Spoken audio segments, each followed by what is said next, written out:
Now, another crazy things I've heard people say in the South and to their children is, I brought you in this world and I can take you out. No. Two people brought you into this world. And we don't even know how we were even put here, right? Some think it was aliens, some think it was God, some think it was evolution, whatever. The thing is, we're all on this planet together and we have to live together, right? You cannot murder your own offsprings or you're insane, right? Period. You can't even threaten them with that, right? That's supposed to be an idle threat, right? Something you never do, right? Anyway.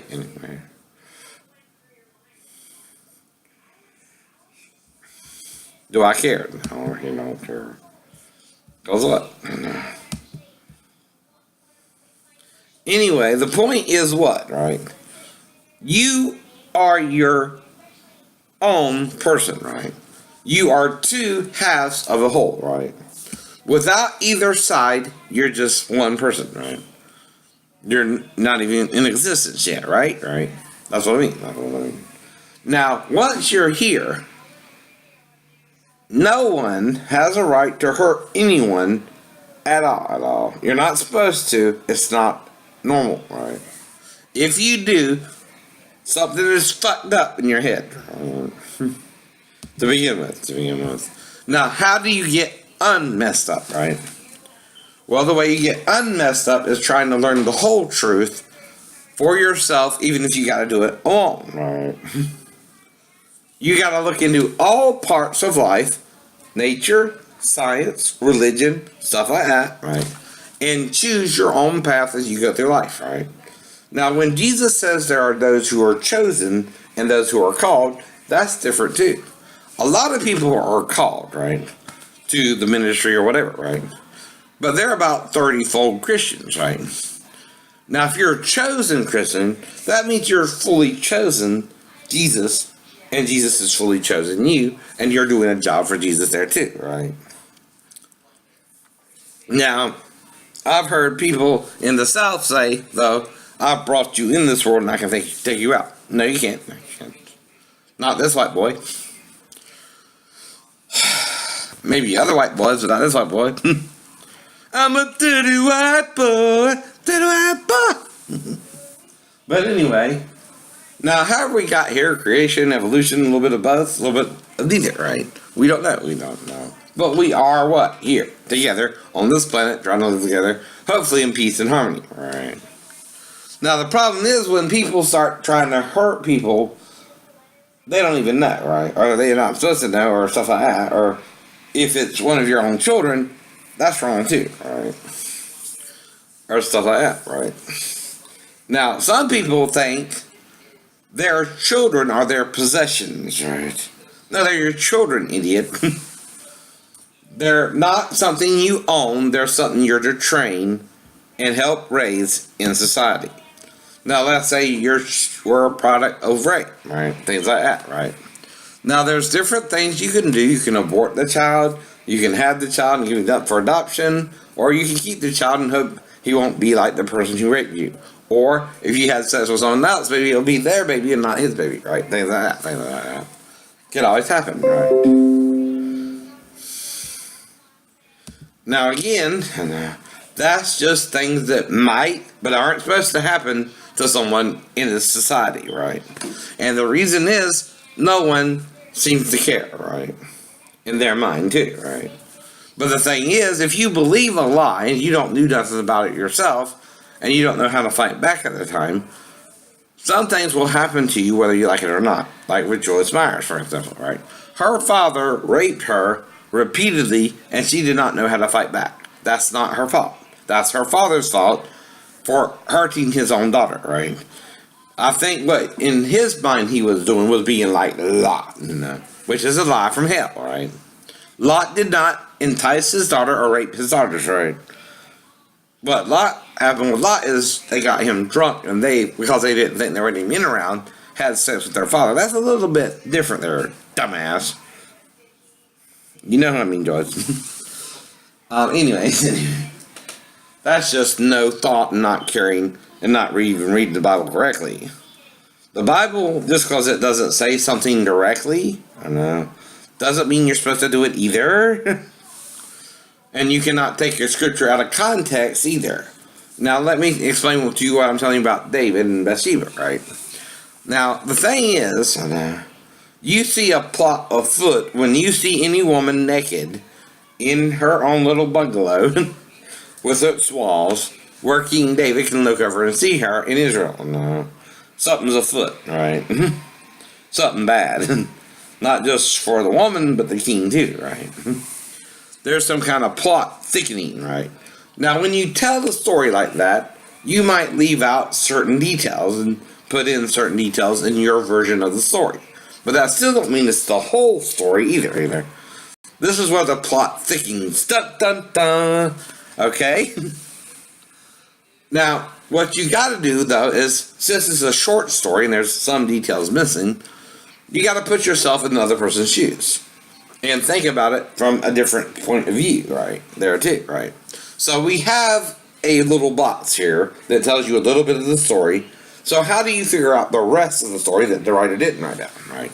By putting yourself in the person's shoes, both Bathsheba's and David's, and what might be going on. Well, in order to do that, what was going on at the time, that Bathsheba would think it a good idea to be outside naked, where King David could see her, where was her husband at, things like that, and why she would do that in her own mind herself, in her own rationale, right? Well, the only thing I can figure out is Matthew said Uriah's wife Bathsheba. Bathsheba, the wife of Uriah, right? Now, you notice the word is wife, meaning what? They had sexual relationships before he went to battle, right? She was not Uriah's concubine, but David's concubine after Uriah had her to wife, right? Right. To wife means Uriah had sex with her first, and then who? David. Who, if they're first, would have got a woman pregnant? Uriah or David? You decide. You decide. So, Uriah had his wife and went off to battle. King David was in his palace and looking out over and saw Bathsheba one night and said, "Hey," and called for her and they had sex. There's no implication of rape involved in that either. So this is a plot on whose side? Bathsheba's. Well, what is her plot? Right. David is where he's not supposed to be normally. We hear the mighty works of David going to battle and all that stuff too, up to that point, right? So here's Bathsheba wondering, what the fuck is this motherfucker doing there?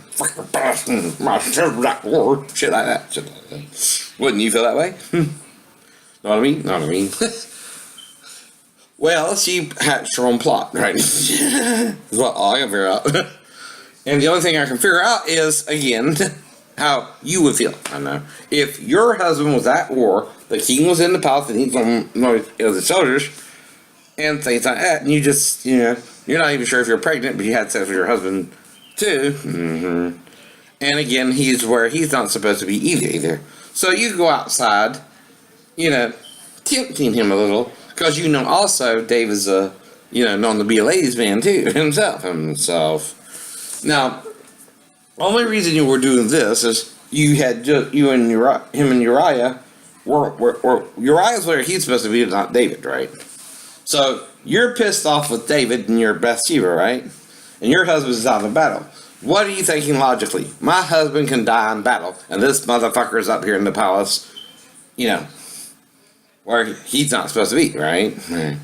So again, Bathsheba's down there, plotting her little plot, and David's up there just looking over the palace, where he's not supposed to be.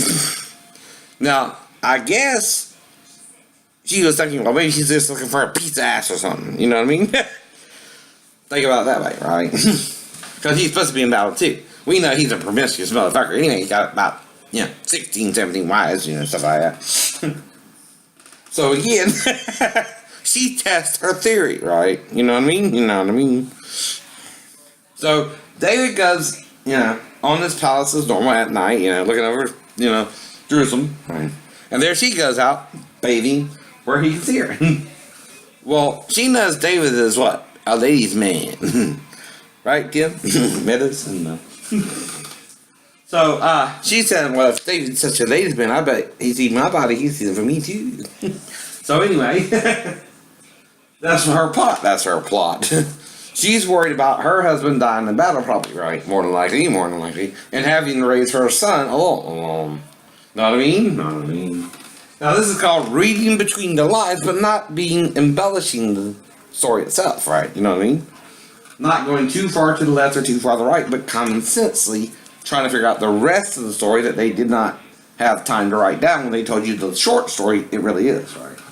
So this is what would probably be happening in reality, right? Bathsheba was testing David, because normally women in Israel do not what? Go out naked into their houses, around their houses at all. Nor do they let a man see their bathing unless they know it's who? The king.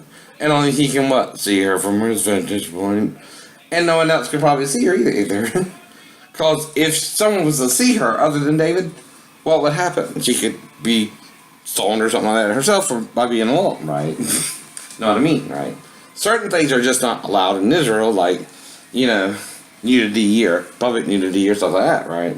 But if she did it within her, if they had like a little stone wall in your house and stuff like that, her and Uriah's house, right? Well, only David might can see her from his vantage point. You knew that before she did, right? Because if she could see him, she figured he might can see her, right? That's just, common sense there, right?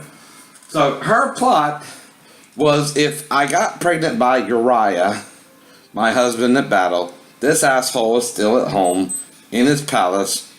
Only thing I can figure out is my husband dies of war, what I'm going to do, right? Anyone can die at any time, right? You're thinking more, that might be about to become a widow type idea. Now, that is a little depressing, right? And she in some ways, is making it more real than it needs to be in order to do all that, right? That's just an imagination in her own head, you know what I mean? Thinking like that, right? To begin with. But who put that idea in her head? At the same time, you know who. The devil. Well, that's what he's wanting her to do. His real plot is what? Trying to steal the throne from David in the first place, using Uriah's child and the fact of David's behavior, as the story goes on too, knowing what David would do too, as some kings, like Abimelech and Pharaoh, tried to do to Sarai and Sarah, Abraham's wife. Right? Well, David did exactly what Satan wanted him to do too, and sent for Bathsheba. That's what Bathsheba wanted too, right? To make Uriah's son, and David think Uriah's son was his son, right? This way, she and her son could take over the throne of Israel, right? Now, this is crazy as hell, right? This is the Game of Thrones for real. Right. You know what I mean? So, Uriah's off in battle, fighting for his men. And, again, David sends for Bathsheba because she knows he's promiscuous as hell. Has about 16, 17 wives to begin with. So she wants to get on that train too, right? She's not even probably sure she's pregnant by Uriah yet or not herself, right? So this would be about, a week after her husband probably went to war too. Now, we're in real time. See, you cannot tell real time from a short story because it's told from a short story point of view, right? But in real time, we have 24-hour days, 7 days a week. They had that back then too, right? Now, in order to see the whole story, you got to think outside the box. You can't just see the little stories that they tell you. That's not embellishing the truth. That's putting it in real-time, common sense reality, right? Day by day. Well, any short story is just that part of the whole story, right? Now, if you read it all, not just what David said or Bathsheba said or Uriah, and you got to know the history of Israel up to that point too, right? And why she was the wife of Uriah, not David. Until she had Solomon and Nathan and the rest of the other children she had with David, right? Then she became David's wife, right? But before she was what? The wife of Uriah. Ask Matthew what he meant by that. Now that's not embellishing anything. That's taking the story at face value. Then it's trying to figure out what the plot was behind all that too, right? What was in the mind of Bathsheba and David, right? Well, David was, back in the palace, he's supposed to be at war. Well, that's called a midlife crisis for most men. He was probably in his 40s to 50s. He was feeling old and, worn out from all his battles and things like that. And, I don't think I want to go to this battle. I've been in so many battles. I'm tired of fighting for the Lord. You know what he means. You know what he means. Stuff like that. Human things, but a king's not supposed to be human. He's supposed to be the king, right? Forever. If possible. Again, though no one's a king truly forever, but again, we have our time, right? And our time is what matters to God the most. Well, the point is, David was going through what I consider a midlife crisis as we have today, right? He was between 40 and 50 years old, which is normally when that happens. He was dealing with a lot of problems in his life. He was probably tired of all the battles and stuff like that. And again, Bathsheba was just pissed off that he was there and didn't look at it from David's point of view, nor when David saw Bathsheba did he wonder why she was even out there to begin with, when that's not normal in Israel either, you know what I mean? Both of them were coming from a selfish, me point of view for it to happen in the first place, right? Now, like I said, the plot thickens once she goes up to the king and has sex with him, and then the following month tells him she's pregnant too, right? Now, it seemed to happen, normally, right? So, he sent for her, she went up, they had sex, which is what they both wanted. Let's be honest, midlife crisis, you don't think with this brain, you think with that brain. You know what I mean? Now, this is not embellishing the story, it's still within the guidelines of what they wrote down, right? Right. So there again, as they're going through the normal seeds of life, too, eating, drinking, whatever, fucking a few times, right? She tells him she's pregnant the following month, probably, right? Oh, I missed a period. We all get that story. You know what I mean? I'm pregnant now. Well, I had a baby 3 years ago, but it's not yours. I know. So I know it's not yours. I know. Okay. You said so. I don't know. You weren't exactly Miss Faithful or living with me or anything. Right. Anyway, so you keep going. Anyway, that's my own story, but again, mentally, reality is sometimes stranger than fiction or a short story in the Bible, right? If they're trying to pass off as history, right? Well, history is not made in a short story, but real life, right? Anyone can write a short story about Alexander the Great going to India and stuff like that and conquering the known world. But you don't know what it was like for Alexander day by day to do all that conquering, right? He too lived a short life and burned out, right? Spin the bell, fade away, right? All right. There you go. But it's also better to marry a good girl than burn. Down in there too, right? So anyway, let's get back to the story. In my mind, as the, Spirit is giving me utterance, right? Not the word itself that killeth, but the Spirit that giveth life, right? As it's giving me utterance, I'm trying to explain the story to you in a different setting, right? But not really change the spirit, the word of the story, but bring it more to life. Now, if it's a historic event, it could have really happened, right? But if it's a, made up story, it never happened, right? We don't know which it is, right? There are some people who say David was real, some people say wrong. They lie. But we agree with certain people because David was mentioned in other kingdoms himself, right? That would be proof of David being real, right? And that's the point too, right? The same with Alexander the Great. We know about Alexander the Great because of what their own people said about them too, right? No one refutes anyone's historical record. And yeah, some people want to argue with the Jews that they don't own the land or stuff like that, but that's fine too, right? You can always agree to disagree to a point about certain things like that too, but the problems they're facing right now too, right? But like I said, any nation has to prove ownership of the land. They can't just say, oh, some boys told my father Abraham that he had the land, and we're from Abraham, so we get the land all to ourselves, right? You gotta stake what's called a claim, right? Like in the movie with Tom Cruise and Nicole Kidman, where they were, I forgot what it was called. But anyway, where they're going to get the land, they had to claim the land by getting there first and stuff like that, right? Well, that's usually the way it works, right? First come, first serve with land too, right? Though again, people conquer people, stuff like that for lands too, right? You know, we all fight, we all, you know, Greece is Greece now, Israel is Israel now, Egypt and Saudi Arabia, and all that stuff too, right? So again, we got the maps all in a row. Why would you or else? What do I have to do with anything, right? It's just a request I make. You can't control anyone but one person, yourself, right? No one even is supposed to know about me, not China, not America, not North Korea, not South Korea. No one knows. Right. I'm just a disabled veteran who gets very few views on YouTube anyway. Who's supposed to know about me? Who's supposed to know about you? Yeah, I'm a realist here, right?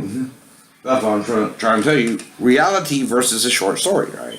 And how not to embellish the story, but to tell the story within real time. What I think, by my opinion, which I say is my opinion, could have been really going on between the lines, right? But not embellishing the story, but basing it off of the story and then putting it in real time to a point, right?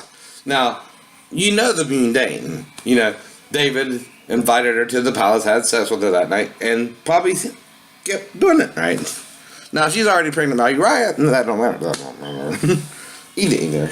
But she first had sex with Uriah before David saw her in her yard bathing. That's suspicious enough, right? In Israel. Or really any nation, right? Let's admit it. Most women do not go out and what? Bathe naked in their bed, in their yard. Where the king, who's at the palace because he's old and, you know, feeling his age, he's in his 50s now, 40 to his 50s now. He might be going through a midlife crisis. And she damn sure if her husband is that war ain't going to agree with that shit at all. It's going to piss her off, right? Right. You know what I mean? That's putting yourself in someone else's shoes other than your own. Both David's and hers, right? Right. What David might have been feeling, what she might have been feeling, right? And what happened, right? Now, in order for this to happen, of course, she knew David's history, but he didn't know hers, right? You know what I mean? And he asked about her and then sent for her, right? He knew she was someone else's wife when he sent for her, right? Well, that's, again, what she was playing on, right? His midlife crisis, right? That's why he was at the palace. He was feeling old and, you know, feeling his bones weak, probably from all the battles he fought. I don't want to go to this one particularly. Well, that pissed her off. And she knew, let's play a little game with this dumbass. I know he likes a lot of sex and has a bunch of wives anyway. And why not one more? Now, I don't think he really done it thinking she would actually, you know, succeed the throne either, right? Because she, you know, her son would usually be the first in line and stuff like that, right? Well, the thing is, if you keep reading about the other things that happened, there started becoming a lot of infighting too because of what David did with Bathsheba too, right? Which is sort of the plot there too, right? That's what she sort of did it. The thing is, though, only one takes the crown, right? When you start a Game of Thrones, right? Well, I guess she was hoping somehow her son would come out the winner, right? Well, the odd thing is, her son died within 8 days of being born, right? And like I said. Now, what really touched her heart, though, is what David did for the boy, even though he didn't know it wasn't his and stuff like that, too, right? That's why she had their other children with him, too, right? Don't get me wrong, right? But again, repentance is sort of that way, too, right? You realize I shouldn't have done all that and stuff like that, right? But again, if God wanted David's children to be on the throne, and she was doing all that, well, what would happen, right? He would have to kill the boy that was Uriah's, right? So that means God, Jesus, Satan, all agreed. Then Nathan went and told David the punishment for doing all that, right? Stuff like that too, right? Now, is that God wanting that to happen at all? No. That's two human beings who know they're both doing wrong, and not expecting any consequences for their actions, thinking they're justified in their own mind, each one for each one's reasons, right? Mm-hmm. But who is the ultimate judge? God. Or nature, or whatever you want. It's also called natural selection, too, right? In evolution and stuff like that, right? Nature did not select Uriah's child to succeed David's throne in the way, right? It just did away with the boy within 8 days, right? Now, again, however you want to put it in whatever terms you want to put it in, the boy died before he could be circumcised. There's a reason nature did that to the boy, right? I can't tell you exactly what was all going on, right? Perfectly. No one can. Only the people living it, if they were to rise up from the dead themselves, could actually tell you what all happened, right?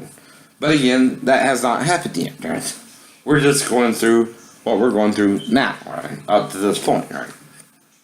And I'm just trying to open up the story a little bit more for you from the perspective what could have been going on. Now, how you deal with a certain subject matter is in the eye of the beholder there too, right? And there's more than one opinion in yours, right?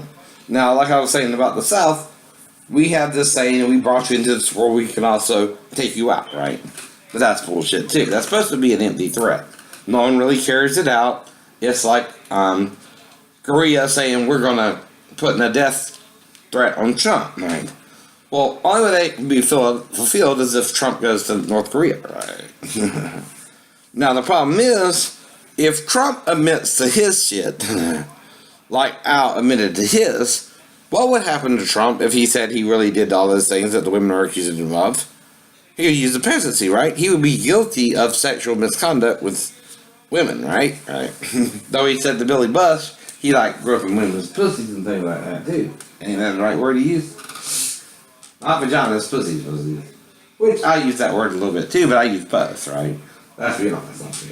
I was taught vagina in school, and my friends called it pussy, right? We don't mean there. Well, again, we're all looking for a good piece of pussy if you're straight, or a good piece of ass if you're gay, right? Right. We know that from the Highlander. What are you, gay? What are you, looking for a piece of ass? You know what that means too, right? Anyone accusing you of gay, you're not even there for that purpose, right? They're gay. Anyone asking you about a question that you have nothing to do with, and you ain't even done anything abnormal, but trying to do your job, and the first thing they start doing is accusing you of being gay, worry about them. They don't even know you to even ask you that question. And love for all people is not homosexual either. That's platonic love. That's not even sexual, right? And love for people around you, whether you know them fully or not, is not that either. Now, our neighbors, right, we're to love them too, in our family and stuff like that too. Right? But the problem is, you cannot stop someone from telling their side of any story. That's wrong too, right? That's why we keep bringing up different topics, though, too, during my videos, right? There's many things we know, right? And many things we don't know. You were not with me my whole life, only I have lived my whole life, right?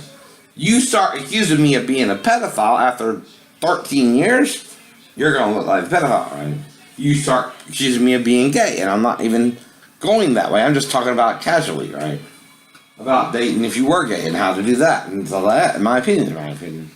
It don't mean I have those feelings. It means I can identify through my own dating of females what it might be like for a homosexual guy as well.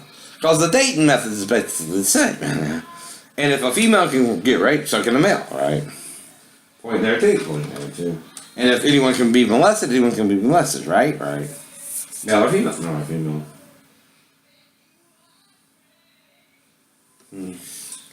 So anyway, that's the whole problem, right? Now, you cannot let someone's sin make you sin with them either. That makes something worse, right? You have to, in a way, either let go of the sin or hold it as a grudge and become just as bad as the person who did you wrong, right? You only have two choices there, right? That's why Joyce Myers did forgive her dad for what he did to her when she was younger, and they made peace with all that too, right? There too. But that's all you can really do in life too, right? You cannot change what happened to you in your past. You can only change the future and try to make it more positive there too, right? And like I said, it's wrong what he did, right? She and he both acknowledged that before he died himself, right? As long as they did that, maybe the man's in paradise. I don't know. Problem is, if the person dies or whatever, they're in hell. I know. If they raped you and didn't repent, right? Don't even worry about them. Uncle Harvey, anyone like that. Great granddaddy, whoever. I don't know. But hypothetically, there. But the thing is, when you do someone wrong, right, and you don't ever acknowledge the wrong, you don't get to go to heaven. You go to the bad place, not the good place. Unless it's some kind of neutral place, right? You go to the bad place, right? Now they might try to make the bad place appear like the good place, but it's not. It's not. And as long as you're in the bad place, only way to get out is by trying to do right yourself, right? And forgiving yourself, right? Not just others too, right? You gotta forgive it all. Because there's no really other way out but to forgive, right? No matter what the person does to you, right? Because, you cannot murder. If you become a murderer, you didn't forgive the person who tried to murder you, right? Jesus forgave those murdering him on the cross. Before he died. That's why he was resurrected, and no one else but him too, right? Enoch, whatever he went through, he made it out, and Elijah too, right? Maybe he started trying to forgive more than judge. That's all I can figure out, right? And Enoch too, right? And realize we're all human, right? We're made in a certain fashion as an image of human beings, right? We're all in this image, no matter our skin pigments, light or dark, no matter our hair color, light to dark, right? Eye color, dark to light, right? Whatever. It's all within a prism of a reflection of the sun of the light anyway. Through a prism. We're that prism, right? It's not just crystals, dears. We're the crystals. By the way. We reflect the light. We reflect the glory of God. Or the glory of the devil, right? Meaning those doing evil in the world, right? Now, all we can do, though, is when someone does evil to you, forgive them, right? You cannot stop someone from doing you wrong because you're one person. Now, someone holding you up, of course, if you cooperate, they're supposed to work with you, right? But if they don't and try to kill you, as you turn around and go back into your house, like with me, they're going to leave too, right? Well, if you go back your way and I go mine and I heal, as I'm going back into my house and I lock my door and I'm going to go back to what I was doing before you showed up, even. I don't even remember you, right? But also forgive you as I'm walking away, right? Whatever you want to do to me, right? So you shoot me in the back of the head, right? So I walk on back into my house and I don't remember you shoot me. I lock my door and then I go back to doing what I was doing before, right? I don't remember what you did to me, but you will. Then you become crazy by trying to say you murdered me, but I'm not dead too, right? Now that's you not forgiving yourself, not me. I fully forgave you, right? That's you thinking you as another creature can murder another creature in cold blood. You cannot, right? Now that's from the enemy of all life who wants us all dead, right? But if you believe in the resurrection of the dead, you can be resurrected too, right? You have a choice. I'm just another crab trying to get out of the bucket, right? But you're crabs too trying to pull me back down. Now the only thing I can do is keep trying until I get out the bucket or not. If you keep pulling me back down, I just gotta keep trying, right? And the only way I can keep trying is not if I keep focusing on you while I'm trying to get out of the bucket. It's if I rely on something that's already outside the bucket to get me out of the bucket, like Jesus. Like Jesus. See, only Jesus can get you out the bucket, right? Not yourself. And then the Spirit that's in Jesus too that did all the works, right? Like he said. If I acknowledge those two, whether I'm perfect in it or not, though I get better with age, and I'm not like David having a mid-age crisis either. I'm trying to wait for one girl, and hopefully a virgin from her virginity who's not been raped or stuff like that, and waiting for marriage herself, right? That's all I know.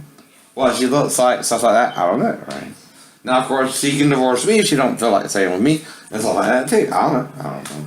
But I'll never force anyone, virgin or not, to be with me. That's just a request, right? There are two. If a girl, like I said, has not had sex in 6 weeks and broke up with her boyfriend and she had her period and is not pregnant, I would still consider her a virgin if hypothetically Sheena or Mariel were. Now, Rose and Daphne had a child, right? But not Sheena and Maribel, right? When I met them. But again, Sheena broke up with me and Maribel maybe break up with her, right? Different reasons. And it was both were a different relationship. Now, one girl, I had sex with, like I said at the club. We met at the club and we went off to a truck and stuff like that. She might could have gotten pregnant. I don't know. She said she had sex with her boyfriend, but I don't know that either. But again, she didn't want to get pregnant by him or me, I guess. And I don't know how long ago that was. And like I said, she didn't really tell me a whole lot of detail. But maybe she could have got pregnant. I don't know. The thing is, sex with a person does not guarantee what? An automatic pregnancy, right? But you only have sex with people if they approach you for sex too, right? If you're alone, no one is supposed to come up to your yard, knock on the door, and ask you for sex at all. No one normally does that, right? So if you do that, and you're a normal heterosexual man and you're trying to find a girlfriend, why wouldn't you accept that too, right? All you have to do is ask her proper ID, something like that too, right? You're just trying to live your life too. And no one, if you're straight and trying to find a girlfriend and they're doing videos on YouTube, would think that too odd either. But, think that's happening to me either. It's not supposed to either. That's still not me doing evil if it were to, because I don't know nothing about it until the girl shows up. That's the point there too, right? That's not me trying to do anything to entice her either. I'm just being me. I know. And I'm still looking for what? Someone who wants to be with me, not a one-night stand either. That's what I told you all from the beginning, right? That's why I didn't work out with the other girls either. And I moved on from them too, right? Molly, the girl at Shay's house, then the girl at the convenience store, then I think I was with the girl at the club, then the girl in Boston, then Rose, I remember Rose, right? Not McGowan, but another girl. Then Sheena, then the 3 in Norfolk, one on Ocean View, one named, a hooker named Tanya, a hooker named Lisa, and then a Stephanie, right? Them I remember, right? I don't remember the woman's name, who took me to her apartment on Ocean View and had a daughter, and her daughter tried to put her vagina in my face, but I didn't do her either, I know. No. She's not supposed to approach me for sex either in the middle of the night, right? Though she did, like I told you before, actually, unlike Amanda, really tried to put her vagina in my face. Not like I said, you're not a witness to anything I know, right? Nor can I know what you know about me, right? Even if they're two different things. But only if our stories match up 100% can they be the same, right? If you lie yourself, I don't know what you're saying, because I don't remember as you do either. And two different people have different points of view, right? And I usually try to talk my way out of any situation, including sex with a young girl, right? I do not seek sex with younger females, right? So if you have a younger daughter, your daughter would have to rape me up before morning and try to make love to me, right? And she would have to somehow blackmail me into it if she's that young. And like I said, it's what she would tell me before morning that would make me decide what to do. And if she would not take no for an answer herself, I would be the one she was forcing to be with her, not me, vice versa, right? And the mother brought me into the house, right? Now, I never do it with any female, right? That I don't have to, right? I'm sleeping where the mother told me to sleep, right? The only way the girl could have done that is if she came in there after me and the mother went to sleep and tried to be with me, but before morning, right? So we went to sleep about 1, that would still leave a few hours, right? About 5 or 6. It was still the weekend too, right? So again, we wake up the next morning all together, all come out the room, the roommate, all that, and there's 4 people there, right? Me, the mother, the daughter, and the roommate, right? I think she might have had another child. I'm not sure. I forgot all the details. But those are the 4 main characters, I think. Right? So then the mother's fixing us all breakfast, and we're out acting fine, and no big deal, and going through the routines, right? You know, get up, go and wake up. Right? Well, the neighbor comes over, and I'm laying on the floor, and next thing I know, the daughter's putting her vagina right on my lips. And I'm laying down, I'm trying to get, hey, what are you doing? Trying to get help, just thought that situation. That's all I know really happened, right? And then I left, and the mother asked me for $50, I gave her $50 because she wanted to pay her electric bill. And that's all I remember, right? From my perspective. Now the mother and the daughter cannot say after all that that she had sex with me, right? Because she's not supposed to do that, nor the mother is supposed to let her. And only way that could have happened is blackmail, right? The daughter would have to blackmail me into having sex with her, right? I would not seek to. But it's weird that he would put her vagina in my face without any sexual contact at all, so I probably would think it was the roommate trying to molest her or something like that, right? But I would not touch her myself because I wasn't trying to be with her but her mother, right? There again.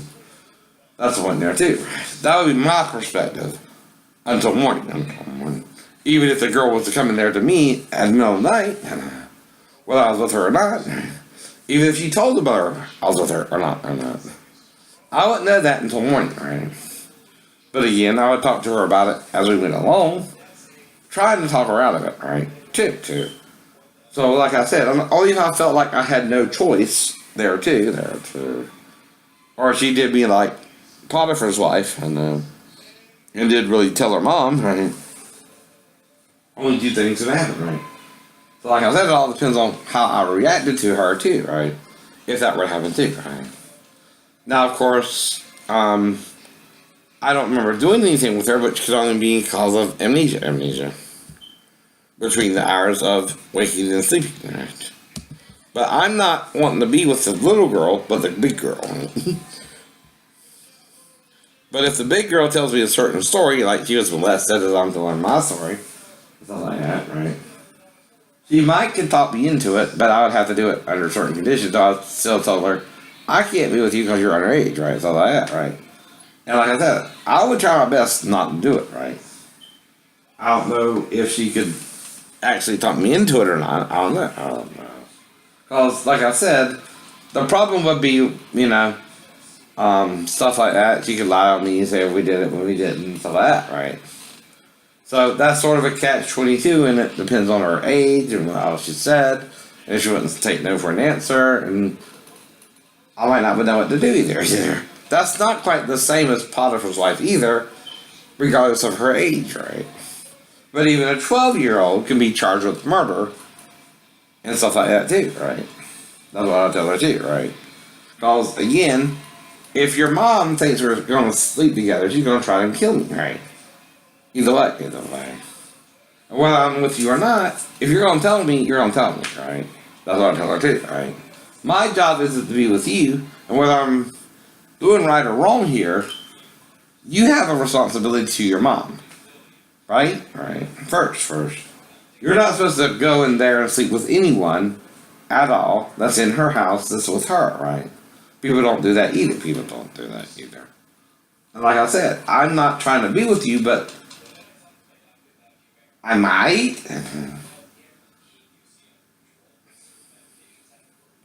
have. But did I really? But did I really? I don't know either. I don't know either. And the mother can't knock me out whether I was with her or not either. Either she believed me or she believed her, right? Like I said, that would still have to happen as we were talking about it. And I was hoping that would wake the mother up anyway. When you're talking and you're carrying on a conversation, regardless of how loud it is, right? Maybe that would make the mother up if you could talk the girl out of it too, right? Or even the roommate, right? Or if there was another child in there, another child. I forget all the details, but again, that's why I would try to draw it out as much as I could.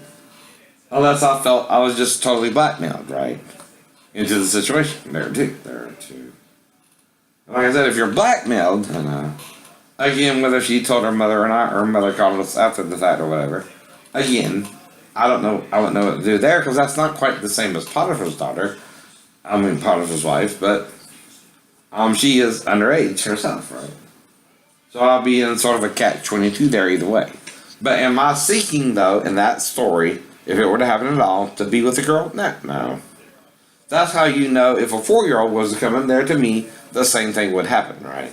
Whether that happened or not, or this happened or not, I would try to deal with it differently than other men. And she would have to blackmail me in it at 12 years old. Now, a 12-year-old might be that manipulative, but a 4-year-old, I can get out of that easy. Just have to reassure that and tell her mom. That's all you gotta do. That's all you gotta do. And she says, Grandma, you got, get out that shit, immediately, and go back to bed. I was only in that process before I even met the girl, right? So that's not even an issue, though, right? That being said, that never happened. Not me. But that's why I wanted to see what happened, right? I had to wait for my wife to get involved with it personally, because she's not even supposed to. We didn't talk about it at all that I remember. And when I would have brought it up with that I even had a 4-year-old stepdaughter, would be around the time of the fall. And that would either be someone on base or Pastor Thomas or something like that. I don't know who exactly, but like I said, those are the only 2 people I might would have talked about it, other than Daphne herself, who already knew what I was doing there. See, you don't know. No one in my family knows. I didn't tell Marceline or Big Roddy about this, and they couldn't hear about it until I started doing my blogs or talking about it on YouTube. Right. Now, of course, some people might take the information bad or good, right? Anyone can overreact to it too, right? Even my mom to a point, right? But I mean she's involved with it directly either. It's just, sort of a game of cat and mouse that me and the person are playing too. They're trying to make it look like I'm a bad person when I wouldn't have a prayer in that situation either. And I know it. Now, it's what you remember though yourself, or not. Some people don't even remember stuff, right? Some people have amnesia, right? Things like that. But I know just recently, my gold band watch with a leather band and a gold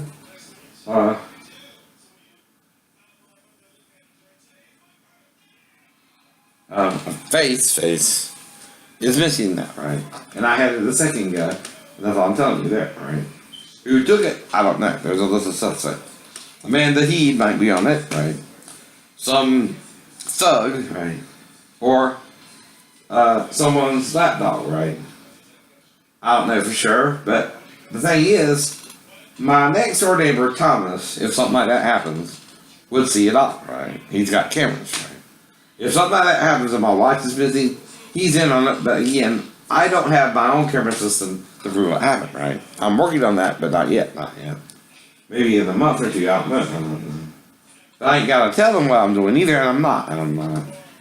But the thing is, once I get my own camera system, if I figure out they're doing it, I can bust them, right? Though they're trying to do something to me wrong. Now, I still have faith in God can heal me no matter what I see. Even if you attempt to murder me, you understand that? Right? And I catch it on my own camera. Right? So if I catch it on my own camera and I see my own miracle, my own healing, you're bones. Right?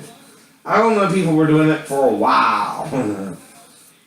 That's all I'm trying to stop you from doing, right? Before I get my own security in my house and have to do it myself. Because up till now, I've been fine. Ain't had too many problems here.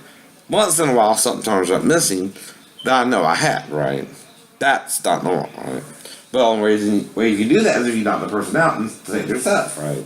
We know that too. Or attempt to murder them or rob them, right?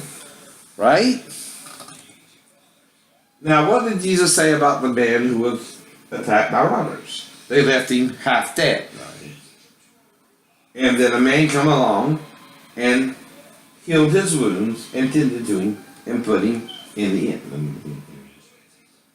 And he told the man, when I come back, I will pay all for him that you incurred, right? That could be what's going on with me, right? Jesus ain't coming back yet, but I'm trying to do a work for him. People might not want to do it, right? And it looks like I am. It looks like you are. Well, Jesus still can't come back yet, but I'm telling them what he wanted the disciples to tell them from the beginning, right? So, Jesus is still tending to his affairs in heaven, but he still would send a servant, right, of his to help him meet him, even if I see him or not, right?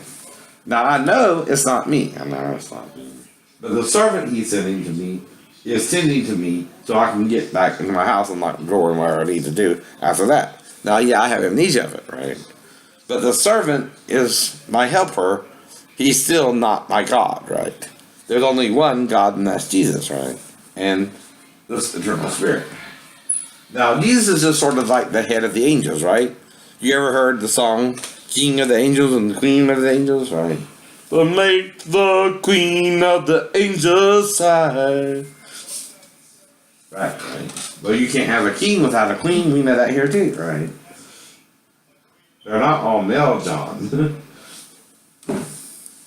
But anyway.